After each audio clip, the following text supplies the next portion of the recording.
नमस्कार, आप देख रहे हैं सुबह 9 बजे। आइए शुरुआत करते हैं हेडलाइंस के साथ।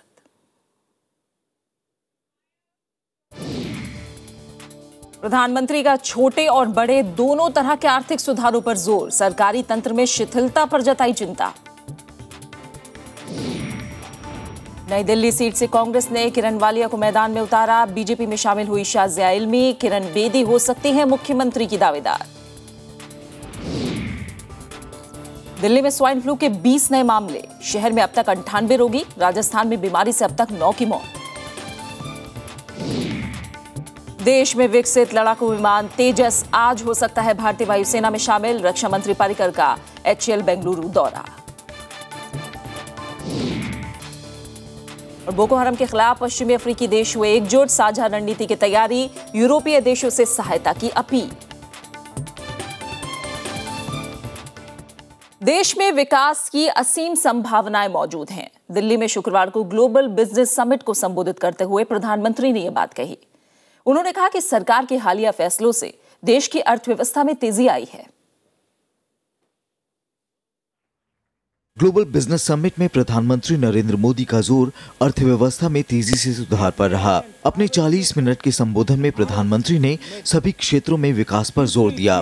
प्रधानमंत्री ने देश में सकारात्मक नियामकीय ढांचा, कर व्यवस्था में स्थिरता और ढांचागत क्षेत्र को प्रोत्साहन के साथ सुधारों को तेजी से आगे बढ़ाने की बात कही। उन्होंने नियमों में बदलाव, कर व्यवस्था में सुधार और जरूरतमंद लोगों को ध्यान में रखकर सब्सिडी मुहैया कराने की बात कही। प्रधानमंत्री ने कहा कि सुधारों का कोई अंत नहीं है, सुधारों के पीछे ठोस मकसद होना चाहिए। There is no contradiction between doing big ticket items and doing small things. One approach is to have new policies, programs, large projects and path-breaking changes. प्रधानमंत्री ने सरकारी तंत्र की कमियों की ओर भी इशारा किया। उन्होंने जटिलता और शिथिलता को दूर किए जाने पर जोर दिया। सरकारी तंत्र की दो मूलभूत समस्याएं हैं, एक जटिलता और दूसरी शिथिलता। We need to change this. Our systems need to be made sharp, effective, fast and flexible. I'd hate to see during the tenure of our government a situation where somebody takes a license for a telephone operation and ultimately finds that his entire investment has been confiscated because there was some corruption in the allocation system. So whether it's spectrum, whether it is coal, whether it is other mineral, we are laying down the benchmark that there will be no discretions involved. प्रधानमंत्री ने कहा कि बीमा और रक्षा जैसे कई सेक्टरों को विदेशी निवेश के लिए खोला गया है, जिससे देश की अर्थव्यवस्था को तेजी मिलेगी। साथ ही उन्होंने भूमि अधिग्रहण अध्यादेश के जरिए कानून में अड़चनों को दूर करने की बात कही। प्रधानमंत्री ने स्वच्छता अभियान को सत्याग्रह की तर्ज पर आगे बढ़ाने पर जोर दिया। Bureau report, Rajya Sabha TV. और आइए अब बात दिल्ली के चुनावी दंगल की करते हैं। बीजेपी किरण बेदी को दिल्ली में मुख्यमंत्री के तौर पर पेश कर सकती है। 19 जनवरी को पार्टी के संसदीय बोर्ड की बैठक में इस पर फैसला लिया जा सकता है। किरण बेदी गुरुवार को हुई बीजेपी में शामिल हुई हैं। बीजेपी में किरण बेदी की आमद को पार्टी की अहम रणनीति के रूप में देखा जा रहा है। पहले बीजेपी प्रधानमंत्री नरेंद्र मोदी के नाम पर चुनाव मैदान में उतरने की बात कह रही थी, लेकिन अब किरण बेदी को चेहरे के तौर पर पेश करने की तैयारी में है। 19 जनवरी की संसदीय बोर्ड की बैठक इसे लेकर ऐलान भी कर सकती है। जो हमारी पार्टी का जो कार्यप्रणाली है, जो कार्यपद्धति है, उसमें पार्टी का पार्लियामेंट्री बोर्ड इस प्रकार के निर्णय लेता है। तो जब कभी पार्लियामेंट्री बोर्ड के समक्ष ऐसा प्रश्न आएगा तब उसमें निर्णय लिया जाएगा। अभी मुख्यमंत्री के पद के बारे में कोई निर्णय पार्टी ने अभी तक नहीं लिया। बीजेपी की ये रणनीति हरियाणा, महाराष्ट्र और झारखंड के उलट है। यहाँ उसने चुनावों के बाद सीएम पर फैसला किया था। दिल्ली में आम आदमी पार्टी के नेता अरविंद केजरीवाल के मुकाबले किरण बेदी को लाने से बीजेपी को फायदा नजर आ रहा है। किरण बेदी ने भी कहा है कि वो किसी भी जिम्मेदारी के लिए तैयार है। I am a confident person, I know my self, और मैं एक जगह ऐसी जगह नहीं जाती, कोई जिम्मेवारी ऐसी नहीं लेती जो मैं समझती हूँ मैं उसके काबिल नहीं हूँ। बीजेपी किरण बेदी के नेतृत्व में दिल्ली चुनाव लड़ने की तैयारी तो कर रही है, लेकिन पार्टी के कुछ नेता असुरक्षित भी महसूस कर रहे हैं। बीजेपी भले ही ये दावा करे कि दिल्ली में किसी को मुख्यमंत्री के तौर पर पेश करना या ना करना उसका रणनीतिक फैसला होगा, लेकिन अगर बीजेपी दिल्ली में किसी को मुख्यमंत्री के तौर पर पेश करने पर विचार कर रही है तो ऐसा अरविंद केजरीवाल और आम आदमी पार्टी के दबाव में हो रहा है। कैमरामैन प्रेम सिंह के साथ श्याम सुंदर, राज्यसभा टीवी, दिल्ली। और किरण बेदी के बाद अब शाजिया इल्मी भी बीजेपी में शामिल हो गई। दिल्ली चुनाव से पहले इसे आम आदमी पार्टी को टक्कर देने के लिए बीजेपी की रणनीति माना जा रहा है। शाजिया ने कहा कि वो बदले की भावना से नहीं बल्कि सबको साथ में लेकर चलेंगी। दिल्ली बीजेपी के कार्यालय में पहुंचकर शाजिया इल्मी ने बीजेपी की सदस्यता ली। इससे पहले वो बीजेपी अध्यक्ष अमित शाह से भी मिली। शाजिया ने साफ किया कि वो चुनाव नहीं लड़ना चाहती। हालांकि जो भी संगठन मुझे कहेगा तो मैं उनकी बात मानूंगी, लेकिन मेरे तरफ से नहीं, मैं सच्चे दिल से आपको कह रही हूँ कि मैं इलेक्शन नहीं लड़ना चाहती। शाजिया चुनाव लड़ेंगी या नहीं, फिलहाल इस पर बीजेपी चुनाव समिति फैसला लेगी। बीजेपी में शाजिया के शामिल होने पर आम आदमी पार्टी ने अपनी प्रतिक्रिया कुछ इस तरह दी। बीजेपी के अंदर नेतृत्व का और नेताओं का इतना जबरदस्त अकाल पड़ गया है कि अब उनको केजरीवाल के साथियों की जरूरत पड़ रही है। शाजिया आम आदमी पार्टी के टिकट पर दिल्ली विधानसभा चुनाव और लोकसभा चुनाव भी लड़ी थी, लेकिन उन्हें जीत नसीब नहीं हुई।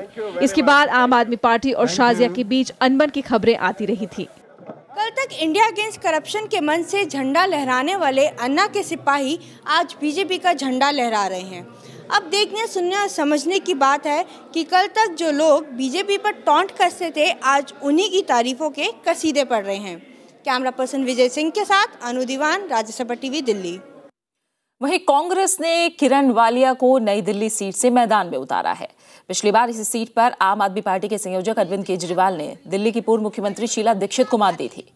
कांग्रेस की चौथी और आखिरी सूची में 6 उम्मीदवारों के नाम हैं।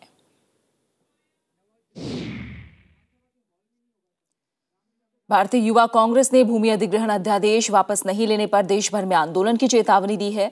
रायबरेली में प्रियंका गांधी ने कार्यकर्ताओं में जान फूंकने की कोशिश की तो युवा कांग्रेस के राष्ट्रीय अध्यक्ष अमरिंदर सिंह बरार ने भी भूमि अध्यादेश की खामियां गिनाई और इसे वापस लेने की मांग की है। ये ऑर्डिनेंस हम किसान ये नहीं लाने देंगे और आंदोलन आने वाले दिनों में हम विधानसभा स्तर पर से लेकर पूरे प्रदेश तक, चाहे वो मुख्यमंत्री का घेराव और चाहे आने वाले दिनों में हमारे को संसद घेराव करना पड़े, चाहे मोदी जी का घेराव करना पड़े, लेकिन ये हम हरगिज नहीं होने देंगे, ये काला कानून नहीं आने देंगे। चुनाव आयोग के आंकड़ों के मुताबिक 2014 के चुनाव में प्रचार पर सबसे ज्यादा खर्च करने वाली पार्टी रही बीजेपी। बीजेपी ने 714 करोड़ रुपए खर्च किए। इसके बाद दूसरे नंबर पर रही कांग्रेस, जिसने प्रचार पर 516 करोड़ रुपए खर्च किए। चुनाव प्रचार पर खर्च करने वाली तीसरी सबसे बड़ी पार्टी रही एनसीपी, जिसने 51 करोड़ रुपए खर्च किए।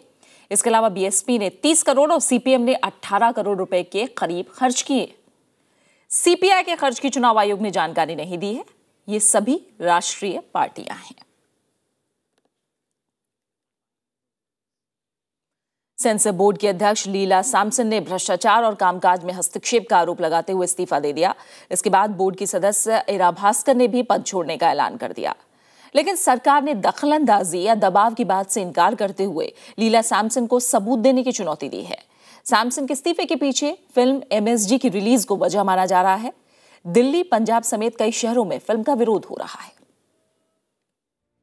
डेरा सच्चा सौदा के प्रमुख गुरमीत राम रहीम की अभिनय वाली एमएसजी फिल्म को लेकर कई राज्यों में विरोध हो रहा है। लीला सैमसन के इस्तीफे को भी इसी फिल्म से जोड़कर देखा जा रहा है। सेंसर बोर्ड ने पहले एमएसजी को मंजूरी देने से मना कर दिया था, लेकिन गुरुवार को फिल्म सर्टिफिकेशन अपीलेट ट्रिब्यूनल ने इसे हरी झंडी दे दी। इसके तुरंत बाद लीला सैमसन ने इस्तीफा दे दिया। उन्होंने इस्तीफे के लिए बोर्ड के कामकाज में भ्रष्टाचार और सरकारी दखल को जिम्मेदार बताया है। हालांकि बोर्ड की सदस्य इरा भास्कर ने सरकारी दखलंदाजी की बजाय बोर्ड के कामकाज के तरीके से नाराजगी जताई है। कोई दबाव नहीं है और मेरा रेजिग्नेशन लेटर है वो रात को ही जाएगा, क्योंकि मैं इंटरनेशनल कॉन्फ्रेंस के बीच में हूँ। अगर हमारी आवाज़ कोई नहीं सुनता है और अगर बोर्ड का कोई फर्क नहीं पड़ता है तो जब तक चेयरपर्सन है हम लोग हैं, और जब नहीं रहेंगी तो फिर हम लोग नहीं रहेंगे। लेकिन सरकार ने किसी भी तरह की दखलंदाजी से इनकार किया है। ये एक गवर्नमेंट की पॉलिसी गाइडलाइंस के हिसाब से है और इसमें किसी ने कोई इंटरफेरेंस या कोerशन नहीं करा। और अगर जो चेयरपर्सन ऐसा समझती हैं तो सरकार के सामने वो पेश करें कोई चिट्ठी या कोई SMS जहां पर उनको किसी पर दबाव डाला जा रहा है। विपक्षी कांग्रेस ने लीला सैमसन के आरोपों को गंभीर बताया है। Many of the important people in important positions are not allowed to do their job. This is a very, very distressing situation. हालांकि MSG को लेकर विवाद इससे आगे भी है। फिल्म पर कई धार्मिक संगठनों ने आपत्ति जताई है और 18 जनवरी को होने वाली इसकी रिलीज को रोकने की मांग हो रही है। सिखों ने इस फिल्म से उनकी धार्मिक भावनाएं आहत होने की बात कही है। Bureau report, Rajya Sabha TV. 2012 में 2 भारतीय मछुआरों की हत्या के आरोपी इटली के 2 नौसैनिकों का मामला सुप्रीम कोर्ट में है, लेकिन यूरोपीय संसद ने उन्हें इटली वापस भेजने का प्रस्ताव पारित किया है। भारत ने इस प्रस्ताव पर कड़ा विरोध जताया है। विदेश मंत्रालय का कहना है कि यह मामला भारत और इटली के बीच का है, लिहाजा तीसरे पक्ष की जरूरत नहीं है। यूरोपीय संसद में पारित प्रस्ताव पर नई दिल्ली ने तीखी प्रतिक्रिया जताते हुए इसे गलत करार दिया है। विदेश मंत्रालय ने कहा है कि मामला अदालत में विचाराधीन है, ऐसे में इस प्रस्ताव का कोई मतलब नहीं बनता। The Supreme Court of India, in its ruling on 14th January, has granted 3 months extension to the Italian Marine Massimiliano Latorre for his stay in Italy on health grounds, and the other Marine, Salvatore Girone, is staying in the Italian embassy in New Delhi. Under these circumstances, the European Parliament would have been well advised not to adopt the resolution. यूरोपीय संसद में पारित प्रस्ताव में कहा गया कि दोनों इतालवी नौसैनिकों को इटली भेजा जाए और मामले का न्याय क्षेत्र भारत के बजाय इटली या अंतर्राष्ट्रीय मध्यस्थता में हो। प्रस्ताव में नौसैनिकों की गिरफ्तारी को मानवाधिकारों का उल्लंघन बताया गया है। इस प्रस्ताव पर नाविकों के वकील ने इसे कूटनीति से जुड़ा मामला बताया। वहीं जानकारों के मुताबिक इससे दोनों देशों के रिश्तों पर असर पड़ सकता है। जो भी भारत का सुप्रीम कोर्ट कहेगा वो सर्वोच्च है और सभी के ऊपर बाध्य है। डेमोक्रेटिक कंट्रीज़ में सबसे ज़्यादा असर होता है पब्लिक ओपिनियन का, और जाहिर सी बात है कि जिस तरह से इटली में इसको प्रोजेक्ट किया जाएगा और स्पेशली जबकि एक रेजोल्यूशन बन गया है, जाहिर सी बात है कि वहाँ की जनता इसे अच्छा नहीं देखेगी कि भारत उन्हें इटली भेजने के लिए तैयार नहीं है, तो इसका ज़रूर प्रतिकूल असर पड़ता है। इटली के नौसैनिक मासिमिलियानो लातोर और साल्वातोरे गिरोने पर 15 फरवरी 2012 को केरल तट पर 2 भारतीय मछुआरों की हत्या का आरोप है। 14 जनवरी को सुप्रीम कोर्ट ने स्वास्थ्य कारणों के आधार पर इटालियन मरीन मासिमिलियानो लातोरे को 3 महीने इटली में और रहने की इजाजत दी थी। वहीं दूसरा नौसैनिक साल्वातोरे गिरोने दिल्ली में इटली के दूतावास में रह रहा है। भारत सरकार आखिर ऐसा कौन सा बीच का रास्ता निकालेगी जिससे मछुआरों की हत्या करने वालों को सजा भी दी जा सके और भारत इटली के संबंधों पर भी कोई बुरा असर ना पड़े। कैमरामैन राजेश अग्रवाल के साथ Ravindra Singh Shoran, Rajya Sabha TV. Supreme court ने केंद्र सरकार से कहा है कि वो निगरानी करे कि राज्यों को बेघर लोगों को आशियाना मुहैया कराने के लिए दी गई राशि का सही इस्तेमाल हो। सुप्रीम कोर्ट की सामाजिक न्यायपीठ ने कहा है कि यह आवास और शहरी गरीबी उन्मूलन मंत्रालय की जिम्मेदारी है कि राशि के इस्तेमाल की निगरानी हो। केंद्र सरकार ने सुप्रीम कोर्ट को बताया कि इसके लिए राज्यों को दी गई 10,860 करोड़ रुपए की राशि का इस्तेमाल नहीं हुआ। सरकार ने कोर्ट को जानकारी दी कि वो सुनिश्चित करेंगे कि राशि का सही इस्तेमाल किया जाए। इससे पहले सुप्रीम कोर्ट ने लोगों को आशियाना मुहैया कराने के लिए अब तक उठाए गए कदमों का पता लगाने के लिए केंद्र से सभी राज्यों के प्रमुख सचिवों की बैठक बुलाने को कहा था।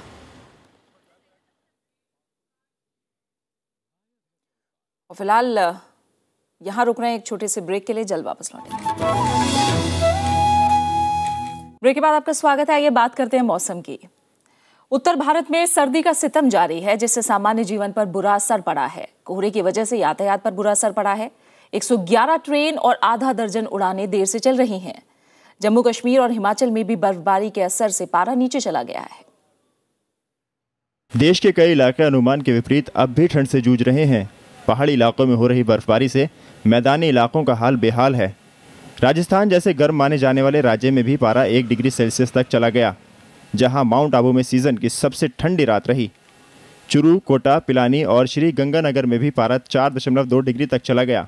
वहीं यूपी का बिजनौर शहर 3.2 डिग्री सेल्सियस के साथ सबसे ठंडा स्थान रहा। लखनऊ सहित कई जगहों पर ठंड को मद्देनजर रखते हुए स्कूलों में 21 जनवरी तक छुट्टी घोषित की गई है। ठंडी तो इस समय रिकॉर्ड तोड़ ठंडी पड़ रही है। कोहरा है ऐसा कि जो है न कोई आदमी का दिखाई पड़ रहा है, न कोई गाड़ी दिखाई पड़ रहा है। इतना भयंकर कोहरा है और इतिहास से पहली बार ये देखा गया। शीतलहर से पंजाब और हरियाणा भी हलकान है। पंजाब में अमृतसर 3.5 डिग्री सेल्सियस और हरियाणा का नारनौल 3.1 डिग्री सेल्सियस के साथ सबसे ठंडा स्थान रहा। अगर पहाड़ी रीजन की बात करें तो वहाँ भी हाड़ कपा देने वाले हालात हैं। हिमाचल के केलियोंग, लाहौल, कलप्पा, किन्नौर जैसे जनजातीय इलाकों में पारा -5 डिग्री से -3 डिग्री तक नीचे चला गया, जहाँ लोगों को महफूज रखने का एक ही सहारा है, अलाव। न्यूनतम तापमान है वो -5 डिग्री से लेकर -10 डिग्री तक जो रहे हैं। आने वाले दिनों में जो वेदर है वो क्लियर रहेगा, जिससे जो दिन का तापमान है वो आहिस्ता आहिस्ता बढ़ना शुरू होगा। जम्मू कश्मीर रीजन में भी इजाफे के बाद तापमान में गिरावट होने लगी है। श्रीनगर में पारा 0.5 डिग्री चला गया है। लद्दाख -10 डिग्री सेल्सियस के साथ सबसे ठंडा स्थान रहा। घाटी के लेह सहित कई इलाकों को सीजन की सबसे ठंडी रातों का सामना करना पड़ रहा है। कई इलाकों में बारिश के बाद हिमपात भी हुआ है।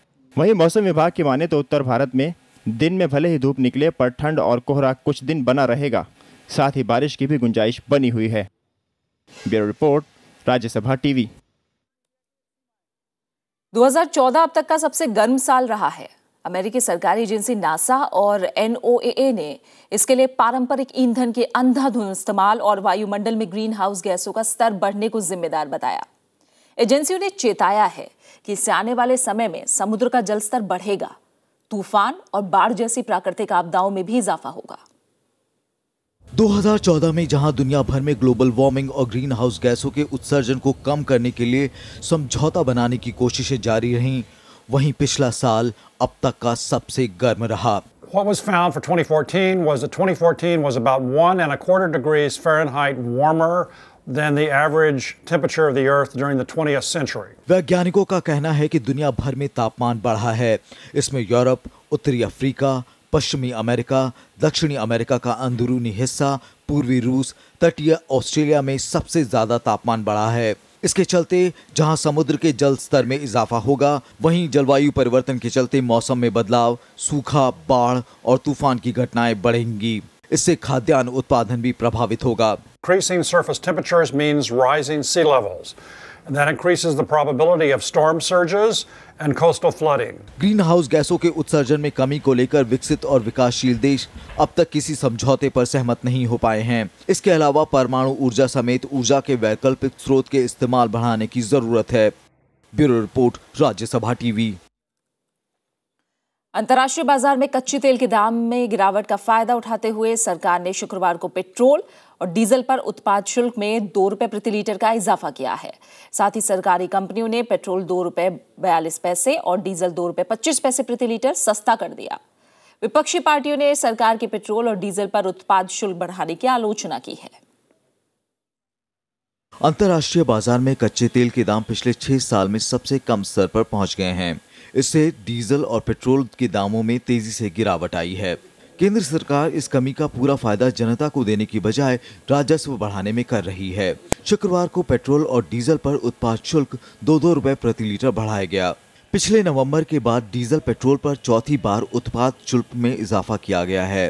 वित्त मंत्रालय की जारी अधिसूचना में बिना ब्रांड वाले पेट्रोल पर उत्पाद शुल्क 8 रुपए 95 पैसे प्रति लीटर और डीजल पर बढ़ाकर 7 रुपए 96 पैसे प्रति लीटर कर दिया गया है। विपक्षी पार्टियों का आरोप है कि उत्पाद शुल्क में इजाफा करने से कच्चे तेल के दाम में गिरावट का पूरा फायदा जनता को नहीं मिल रहा है।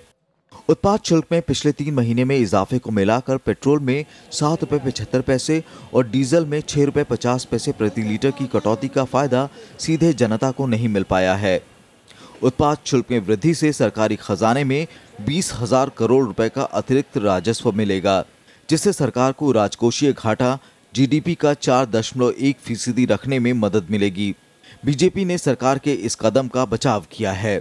हालात इंप्रूव हो रहे हैं, इन्फ्लेशन के मद्देनज़र वो और बेहतर होंगे और जो फंडामेंटल जो हमारे हैं और कमोडिटीज़ हैं उनमें भी अंतर आएगा। उत्पाद शुल्क वृद्धि के साथ पेट्रोल और डीजल के दाम में कमी भी की गई है। तेल कंपनियों ने पेट्रोल में 2 रुपए 42 पैसे और डीजल के मूल्य में 2 रुपए 25 पैसे प्रति लीटर की कटौती की गई है। दिल्ली में पेट्रोल 58 रुपए 91 पैसे प्रति लीटर और डीजल का दाम 48 रुपए 26 पैसे प्रति लीटर होगा। इसके साथ ही 4 महानगरों समेत पूरे देश में पेट्रोल और डीजल के दाम कम हो गए हैं। Bureau report, Rajya Sabha TV. आतंकी संगठन बोको हराम के खात्मे के लिए पश्चिमी अफ्रीकी देश सैन्य कार्रवाई की तैयारी में है।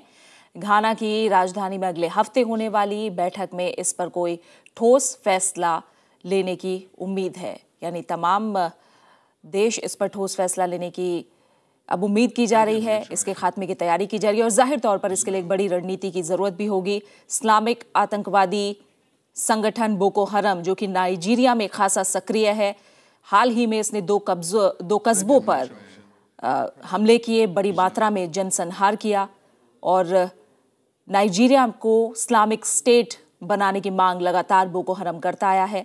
लेकिन अब इसके खात्मे के लिए एक बड़ी रणनीति सामने आ सकती है, ऐसी उम्मीद की जा रही है। पश्चिमी अफ्रीकी देश सैन्य कार्रवाई की तैयारी कर रहे हैं।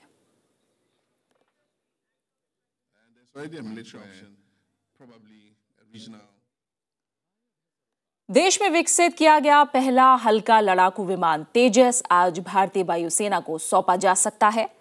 रक्षा मंत्री मनोहर पारिकर आज बेंगलुरु में हिंदुस्तान एरोनॉटिक्स लिमिटेड के मुख्यालय में वायुसेना प्रमुख एयर मार्शल अरूप राहा को लड़ाकू विमान सौंप सकते हैं। यानी अब तेजस सेना के बेड़े में शामिल हो सकता है और वायुसेना को आज ये सौंपा जा सकता है। बेंगलुरु में औपचारिक तौर पर रक्षा मंत्री मनोहर पारिकर इसे वायुसेना को सौंप सकते हैं। हल्का लड़ाकू विमान है तेजस, जो आज वायुसेना के बेड़े में शामिल होगा, वायुसेना को समर्पित किया जाएगा। आपको बता दें, जो परियोजना मंजूर हुई देश में विकसित करने की, उसके 32 साल बाद पहला लड़ाकू विमान तेजस तैयार किया गया और ये आज भारतीय वायुसेना को सौंपा जा सकता है।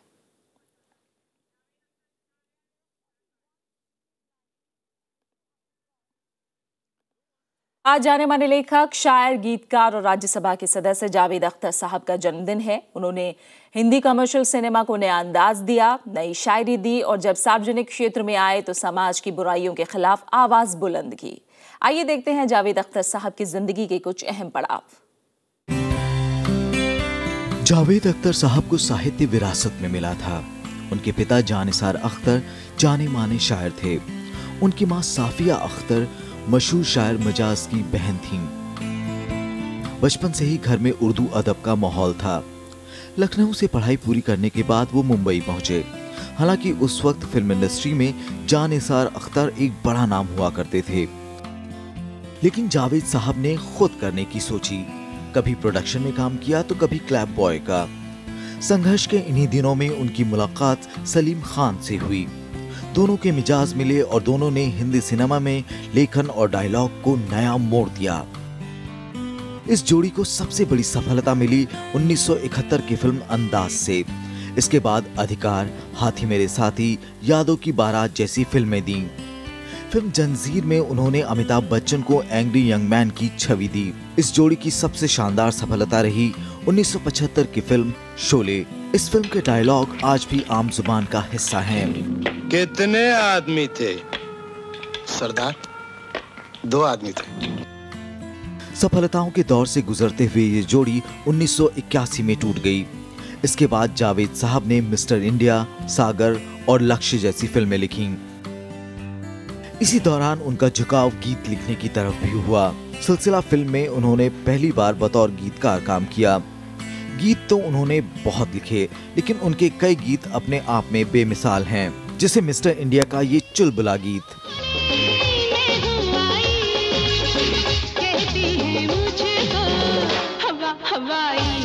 सिर्फ मुखड़े मुखड़े में लिखा गया गीत, पूरी तरह रॉक म्यूजिक के लिए लिखा गया गीत।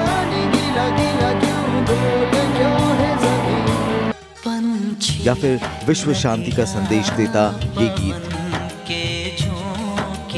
उन्होंने कई प्राइवेट एल्बम्स भी किए। उसमें उस्ताद नुसरत फतेह अली खान के साथ किया गया आफरीन काफी पसंद किया गया। जावेद साहब लेखक और शायर होने के साथ साथ आज एक सामाजिक कार्यकर्ता भी हैं। राज्यसभा के सदस्य के तौर पर उन्होंने कई मुद्दे उठाए और कई मुद्दों पर राय दी। हम तो उनके लिए बस यही कहेंगे, तो ये ब्यूरो रिपोर्ट, राज्यसभा टीवी। और अब आखिर में एक नजर हेडलाइंस पर। प्रधानमंत्री का छोटे और बड़े दोनों तरह के आर्थिक सुधारों पर जोर, सरकारी तंत्र में शिथिलता पर जताई चिंता। नई दिल्ली सीट से कांग्रेस ने किरण वालिया को मैदान में उतारा, बीजेपी में शामिल हुई शाजिया इल्मी, किरण बेदी हो सकती है मुख्यमंत्री की दावेदार। दिल्ली में स्वाइन फ्लू के 20 नए मामले, शहर में अब तक 98 रोगी, राजस्थान में बीमारी से अब तक 9 की मौत। देश में विकसित लड़ाकू विमान तेजस आज हो सकता है भारतीय वायुसेना में शामिल, रक्षा मंत्री पर्रिकर का HL बेंगलुरु दौरा। बोको हराम के खिलाफ पश्चिमी अफ्रीकी देश हुए एकजुट, साझा रणनीति की तैयारी, यूरोपीय देशों से सहायता की अपील।